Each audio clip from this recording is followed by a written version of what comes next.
Welcome to the Highly Sensitive Person Podcast, a twice-monthly podcast for people who experience the world intensely. Join me on a journey of acceptance of our highly sensitive person traits. Welcome to episode 55 of the HSP podcast. I'm your host, Kelly. It's been a while since I've done a show. I used to do them weekly, then every other week, and now less than that. I hate being inconsistent. I'm hoping to get back on track again in the new year, so thanks to all of you who have hung in there with me. Today I want to share some stories that are hopefully a little entertaining about things that have grossed me out. Blood, flesh, and dead creatures have always disgusted me in a big way. I also want to talk about how HSPs might get grossed out more than people without the trait. All right. Story time. When I was in 5th grade, around 10 years old, in our science class, we were shown a cow lung, the lung of a cow. The entire class crowded around this long table as the teacher showed us air expanding the lungs. And I remember looking at it and thinking it was really interesting. I'd never seen anything like it. And then one of my classmates turned around and looked at me and said, "Are you okay? You are white as a ghost." And I remember thinking that was so weird because I felt totally fine. I didn't know what this kid was talking about. Then, of course, a bunch of the kids all turned around to look at me, and the teachers looked at me too and said, "Why don't you go sit down at your desk?" I thought this was so strange because I felt fine. And it was at that moment that I felt it. I went back to my desk and put my head down, but my ears were ringing and felt burning hot. I felt nauseous, dizzy, and weak and saw blackness in front of my eyes, which I later learned is a textbook vasovagel response, which I will talk about later. I was also really embarrassed because nobody else in class had a problem except for me. Here's another story. In middle school, we learned how to classify insects into their genus or species or whatever. We had to go out and capture bugs using nets, kill the bugs, and then stick pins through their thorax and display them in cases. When I explain this now, it sounds kind of barbaric and weird. I wonder if kids still have to do this nowadays. Anyway, the idea of sticking a pin through a dead insect disgusted me beyond belief. I spent weeks convincing my classmates to do my pinning for me. I'd say something like, "Can you show me how to do it? I don't get it. I don't understand how to pin this bug." And I got all of my pinning done that way. One day, I remember I was determined to pin a bug myself. There was nobody else around to trick into doing it for me. It was a grasshopper. I remember very clearly. And I sat there holding the pin, trying to get myself to do it. I was so nervous and grossed out. I identified the exact perfect spot to pin it, and I slowly started to push the pin through, and the grasshopper's head popped off. This is a 100% true story. It scarred me for life. I still remember it now, so many years later. And the last story took place in high school biology class. We had to dissect fetal pigs. We had to choose a lab partner, so I purposely and strategically teamed up with a guy with the explicit understanding that he would do all of the dissecting if I did all of the worksheets and wrote all the reports. And this arrangement worked out perfectly. I don't think I set eyes on the pig once. Thinking back, I'm still impressed that I was able to pull that off.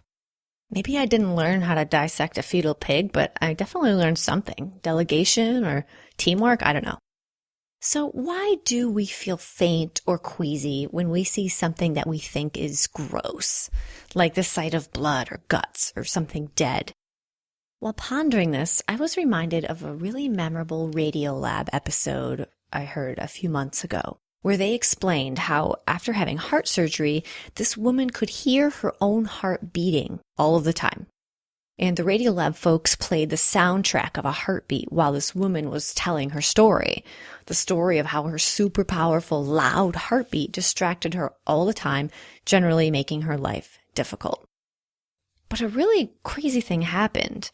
At the end of her story, the Radiolab producers reported that a few people in their live audience who had been listening to her story and hearing that soundtrack of the beating heart had passed out and vomited just from hearing her story.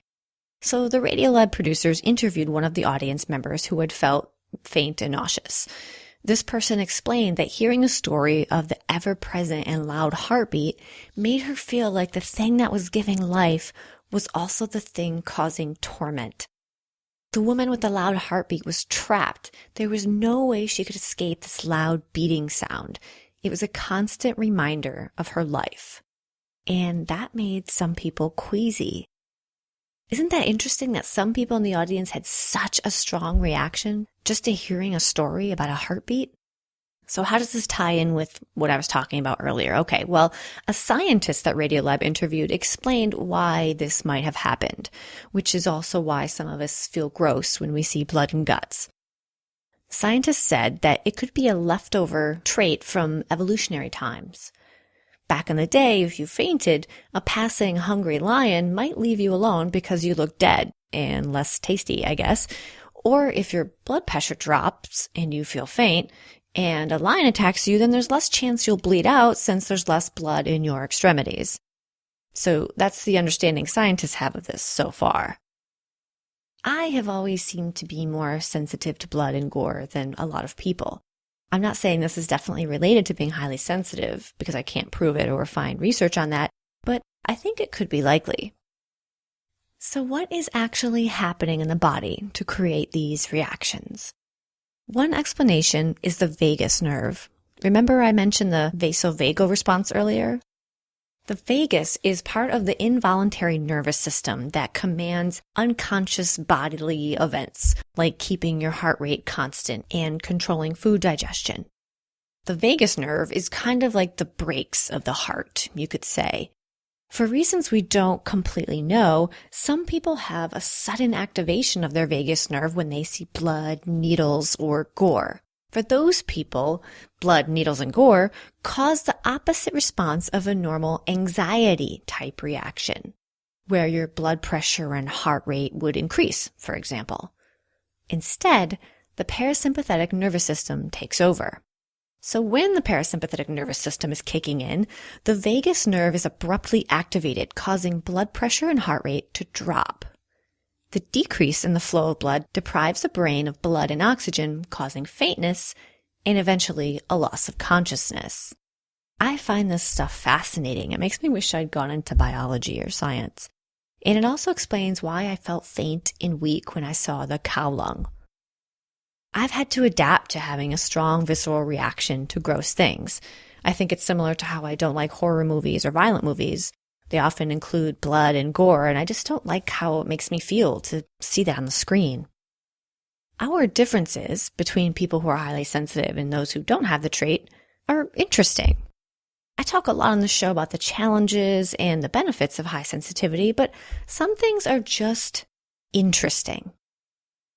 Do you find that you have a stronger reaction to blood and guts than other people and getting grossed out easily? I would love to hear your stories. Please share them in the comments at highlysensitiveperson.net/episode 55. There you will also find the show notes, including a link to that Radiolab episode I talked about. And I know that it's really close to Christmas, but if you haven't yet done all of your holiday gift shopping yet, check out my official ultimate list of gift ideas for HSPs and introverts. I worked really hard on it. It was a lot of fun and so different than the types of things I usually write for the site. You can also find that at highlysensitiveperson.net. A little heads up, in my next episode, I plan to revisit the idea of the best jobs for HSPs. A long time ago, I made a bold statement about what I thought was the number one job for HSPs, and I have to say I'm having a rethink about my opinion. So stay tuned for that show. Lastly, if you enjoy this podcast and want to support it financially, then please become a patron. Go to patreon.com/HSP. Patreon is spelled Patreon. I want to thank the newest patrons, Lindsay Marie and Anonymous. Thank you so much. You can support the show by giving a donation in any amount. Even $1 is great. And if you can't afford to support financially, you can show your support by rating the show on iTunes. Thank you so much for listening, and see you in 2 weeks.